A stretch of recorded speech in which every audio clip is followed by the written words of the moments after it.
Hi and welcome back to the channel. In today's video, we're going to compare physical changes with chemical changes. Now, in the last number of lessons from the start of this topic, we've mainly been talking about chemistry.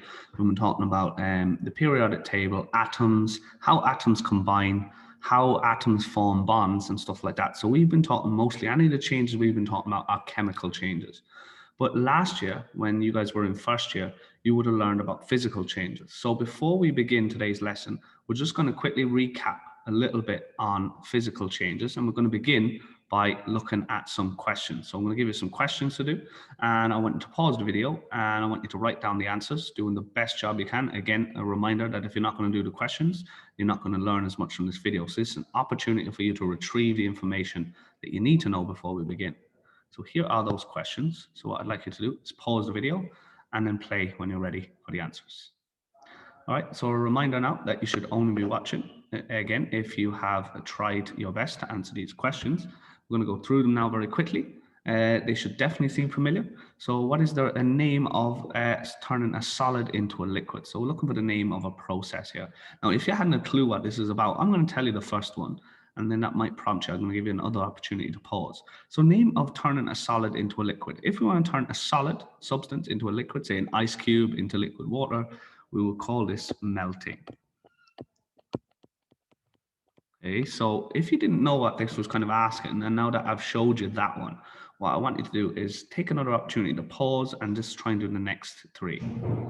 Okay, so let's go through the answers again. So again, you should have corrected this if you got it right. Well done. What about turning a liquid into a gas? Well, that one is called boiling or evaporation, which is a more slow version of boiling. Evaporation. Turning a gas to a liquid, we will call this, and this is probably the hardest one to remember, this is called condensing. Condensation. Condensing means turning from a gas to a liquid. And what about from a liquid to a solid? Well, this one is called freezing. Again, well done if you got those right. If you got three of them right, well done as well. I'm guessing this one is the hardest one. So again, quick chance to recap those processes. Now let's look at the next question. If liquid water turns into steam, so that would be which of the above, which one of these would it be if I was turning liquid water into steam? So on three, speak your answer to the screen. 1, 2, 3, go. All right, I'm hoping that you said it would be boiling. Okay, so turning liquid to steam, we call it boiling or evaporating. Has a new substance been formed? And I'm hoping that you said no. A new substance has not been formed. It's still just water. It's just changed its state. Let's look at the next question. If 100 grams of ice melts, what mass of liquid water is formed? And again, I'm hoping that you guys said 100 grams. And this is because of the law of conservation of mass. Now, when you heat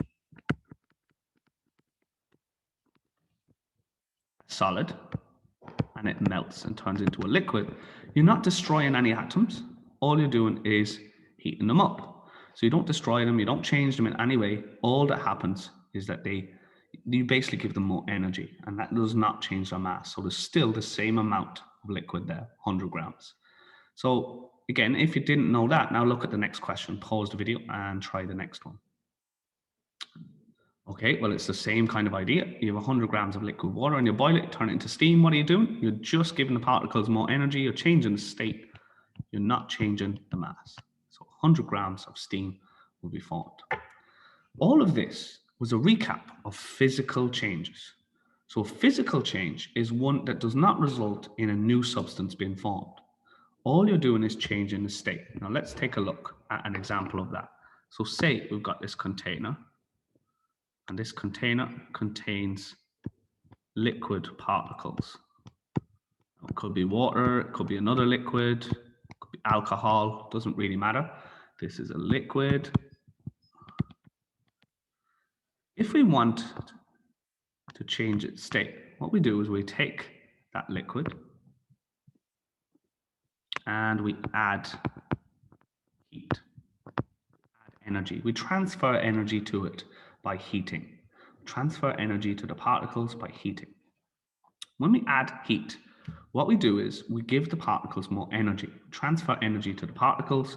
What does this do? This allows them to move more, and it allows them to overcome the forces that are holding the particles together.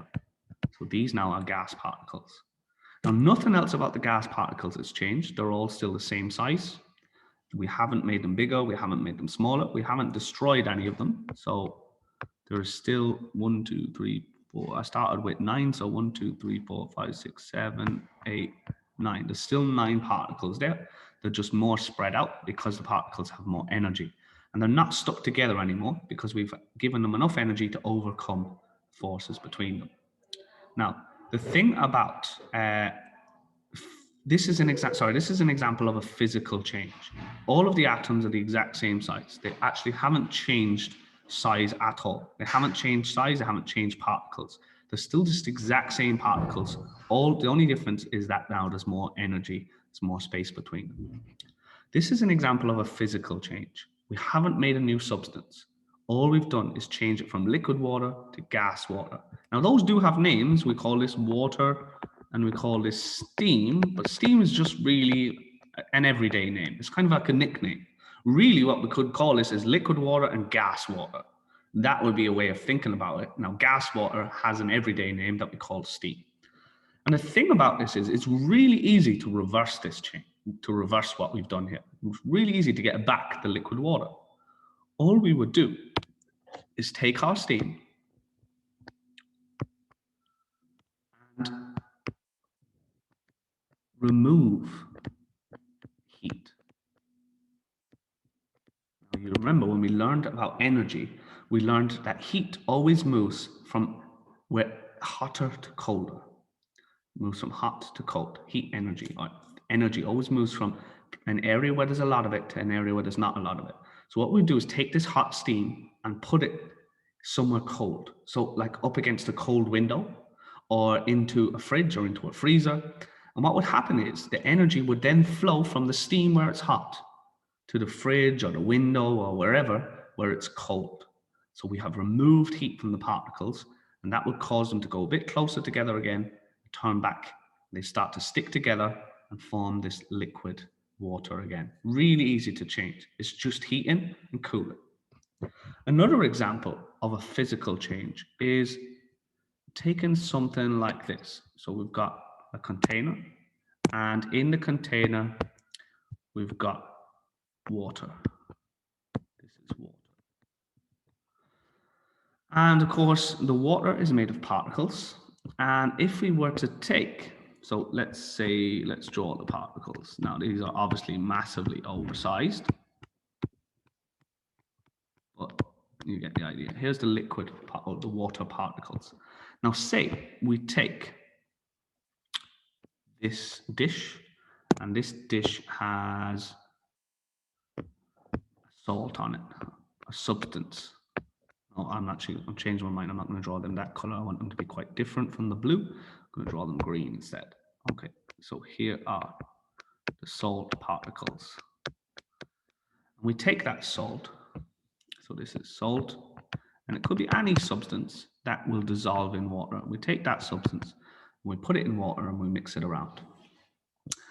We say we dissolve the salt. When we dissolve something, all we're doing is making a mixture. And you'll recall from what we've just done on chemical changes before, that when we make a mixture, all we've really got is different substances that are in the same place, but they're not chemically combined together. So here are liquid particles, and here are the salt particles. And they are not touching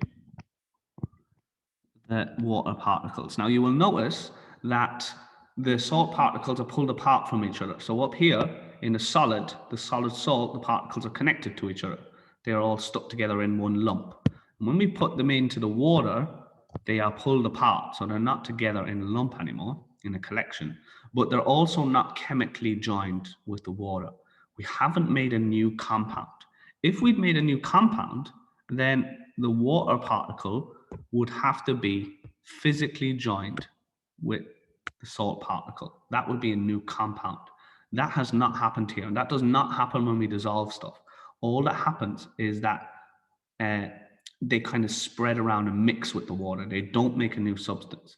So we would call this a mixture of water and salt.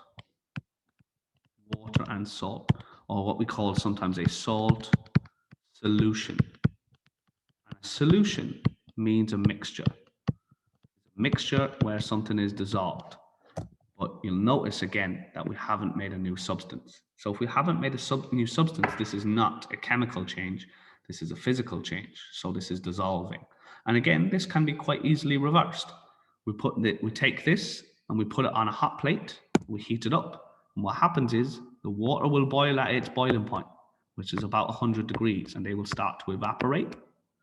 But only the water particles will evaporate because the salt has a much higher boiling point, maybe, a couple of 100 degrees, maybe 1,000 degrees. So the salt then stays behind.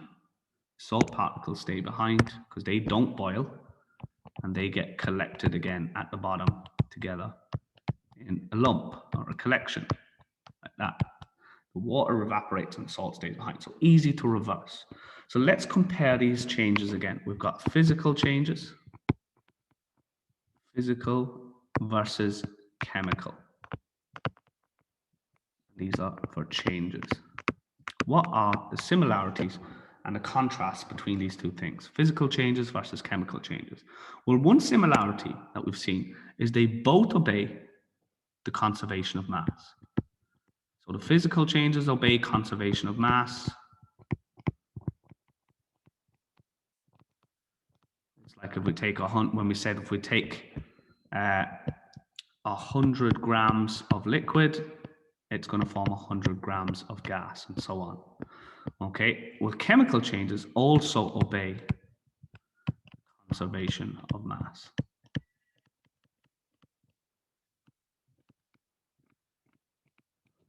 Okay, we've looked at that in the previous lesson. What about the differences then? That's the one main difference, okay, or the one main similarity. What about the differences? Well, the differences is that physical do not form a new substance, so no new substance, whereas chemical changes form new substances. They form compounds, they form new bonds between atoms. Physical changes do not do that. Okay, and the other difference is that physical changes can be easily reversed. We can reverse them by separating things which are dissolved from not dissolved, or separating mixtures, or cooling stuff or heating stuff. We can easily reverse it, whereas chemical changes are not easily reversed. So if we are looking and trying to figure out whether a chemical or a physical change has happened, these are really the things we need to focus on. These here. Has a new substance been formed? If it has, then it's a chemical change. If it hasn't, then it's a physical change. And is it easily reversed? If the process is easily reversed, then it's physical. If the process is not easily reversed, then it's chemical. Okay, so what I want you to do is pause the video and take down that summary of comparing physical and chemical changes. Okay, so you should only be playing if you've taken down this table. You're ready to do some practice questions now. All right, so let's have a look. All right, so what you have to do in this first question, we're just going to do this first one first. Decide which of these changes are physical and which are chemical reactions. Okay, so you just got to write it down and right beside it, is it physical or chemical? And when you're doing this, take down the example. So write frying an egg, is it physical or chemical? Now I'm going to do this first one with you and show you what I mean. I want you to write down frying an egg, and then you want them to write down, is it physical or chemical? Well, frying an egg, first of all, it does make new substances, okay? Because it goes from being like this raw, colorless substance in the egg, when you crack an egg and it's colorless, you can see through it, to white, which tells me that there's some kind of a chemical change taking place. It's a new substance being formed when we heat up the egg. Also, what happens is it's really hard to reverse. You can't take that egg and get back a raw egg again. So it's got two things. There's definitely new substances being formed, And there's also definitely, it's hard to reverse. So we're going to say that this is chemical. And cooking things is always chemical changes. When you start cooking things, chemistry starts happening inside the food. Stuff inside the food starts reacting with each other, doing chemical reactions, and you make new substances. Chemical changes. All right, you're going to take over from there, write down and do the rest of them. Okay, so let's correct these now. All right, so first of all, this is frying an egg is chemical. Dissolving sugar into water, that's going to be a physical change. It's no new substance, it's just sugar and water, and it's dissolving, and it's easy to reverse. Burning magnesium in oxygen. Well, we've seen this as an example where we burn magnesium and oxygen. We make magnesium oxide, this white powder. That's a new substance, so that's a chemical change. All combustions or burning stuff is always chemical. Reacting iron and sulfur together, well, it says reacting, not mixing. So again, that's the hint that this is chemical. And again, we looked at that as an example of a chemical reaction. Melting an ice cube, that's going to be physical. Well done. If you got that right, you can easily reverse that. You can melt it and then put it back in the freezer and freeze it again and then melt it again and freeze it again. Easy to reverse, no new substance. Pools drying up, that's just water turning into a vapor or a gas. So that's also physical, no new substance is formed. A candle burning, well, that's the same as up here where we said every burning reaction is always chemical. So you're making a new substance and you can't get back candle again. So it's a chemical change. And mixing Ribena with water. Again, that's making a mixture, it's dissolving something. So that's going to be just a physical change. All right, so again, well, if you got those right, good job. All right, let's take a look at numbers 2, 3, 4, and 5. Okay, so I think you should be well capable of doing that now. Let's have a go at these now. Pause the video and try these now. All right, so you should only be watching if you have tried your best to do these. Again, a reminder, if you're not doing the work, you're not going to learn very much. If you're just waiting for my answers, you're not going to learn very much. You do have to have a go at them yourself. So student puts 30 grams of water into the freezer and it turns ice. What mass will the ice be? All right, so I'm hoping that you said 30 grams. Now explain your answer. Why is that? Well, we say mass is conserved, or if you should be talking about the law of conservation of mass here, definitely. So you should definitely be saying something about how mass is conserved, or the law of conservation of mass says. Definitely that should be in your answer. Okay, so mass is conserved when what happens? Well, this is a physical change. So mass is conserved during physical or chemical changes. This is a physical change, so I won't mention chemical here. Mass is conserved during physical changes. That's all you have to write there. Or the law of conservation of mass says that mass doesn't change during a physical change. All right, let's look at the next one. A student boils 30 grams of water in a cup, but stops while there's still liquid in the cup. Interesting. Will the mass have increased, decreased, or stayed the same? Explain your answer. Okay, this one's a little bit trickier. So I hope that you were able to spot the difference or the thing that might have happened here. So a student boils 30 grams of water. So we're starting with 30 grams of water, but stops while there's still some liquid in the cup. Will the mass have decreased, increased, or stayed the same? It's really important to note that when you boil something, obviously you're turning it into a gas. And gases, unless you trap them, are going to escape. Now that doesn't mean that mass wasn't conserved. Those atoms are still there. It's just that they've escaped from where you're measuring them. So unless you trap them and hold them close to where you're doing it so they can still be measured, then they're gone into the surroundings. But that doesn't mean you destroyed them. All right, and that's what the law of conservation of mass is really about. It's proving that you're not destroying anything. So in this case, I would say that the mass would have decreased.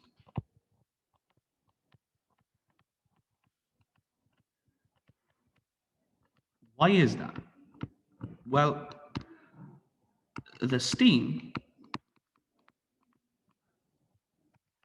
has escaped.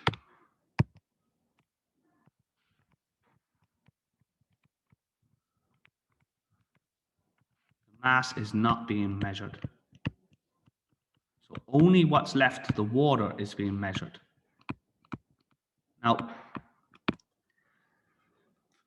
you were to go and say, put something over the top of it, like a balloon over the water in the cup, to put a big balloon and catch all the steam as it turns into a gas, and you kept it there, you trapped it there, then of course, the mass would still stay 30 grams. But in this case, it's not mentioning that. It's just saying it's in a cup, you heat it up, you measure the mass again. In that case, you've definitely lost some of your particles to the atmosphere.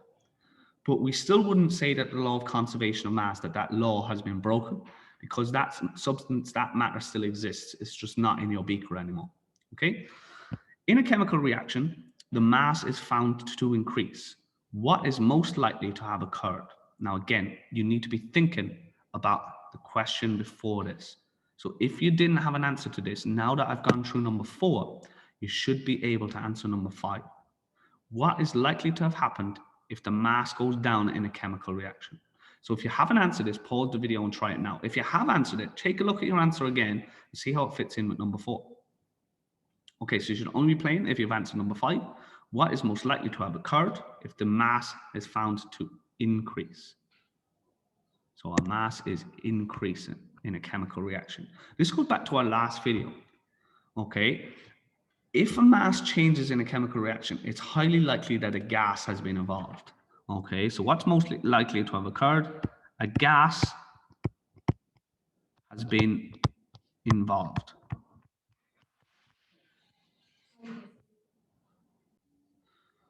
Okay, apologies about that. I had to pause it. Okay, so a gas has been involved is what we would say.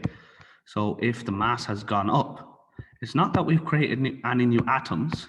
A gas has been involved, and most likely is that before the reaction occurred, we were not measuring the mass of one of the reactants because it was a gas. So a gas has been involved. One of the reactants was a gas, and its mass was not being measured. So we looked at this in the previous lesson, where we said you might begin with a piece of magnesium metal, and it might have a mass of 5 grams, and you react it with the oxygen, O2, from the air. So you've got these oxygen particles here. But when you measure the mass, the 5 grams of oxygen in the beginning, the 5 grams of magnesium, the mass balance does not measure the mass of the gas, because if you think about it yourself, if you take out a mass balance and you turn it on, it reads 0.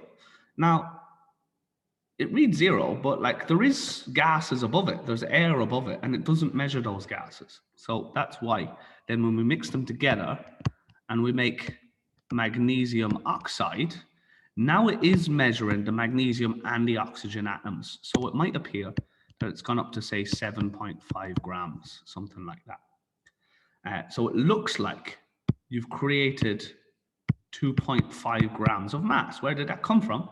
Well, it came from the oxygen atoms that weren't being measured in the beginning. So gases can make us believe sometimes that the law of conservation of mass is being broken. All right, guys, so that's it. Very quickly summarizing, what have we learned about the differences between chemical and physical changes? Well, this is what we learned, this table over here. And I suggest that you guys practice writing that out. So being able to cover that up and be able to cover that with your hands and describe what's underneath. So what are the differences and similarities between physical and chemical changes? They both obey the law of conservation of mass, but physical changes don't make new substances and are easily reversed. Chemical changes always form new substances, form new bonds between atoms, and they're not easily reversed. All right, guys, that's it. Thanks for watching. If you found the video useful and easy to follow, do like the video, please. Leave a comment down below if you want me to make any other videos for you. And that's it. We'll see you in the next one.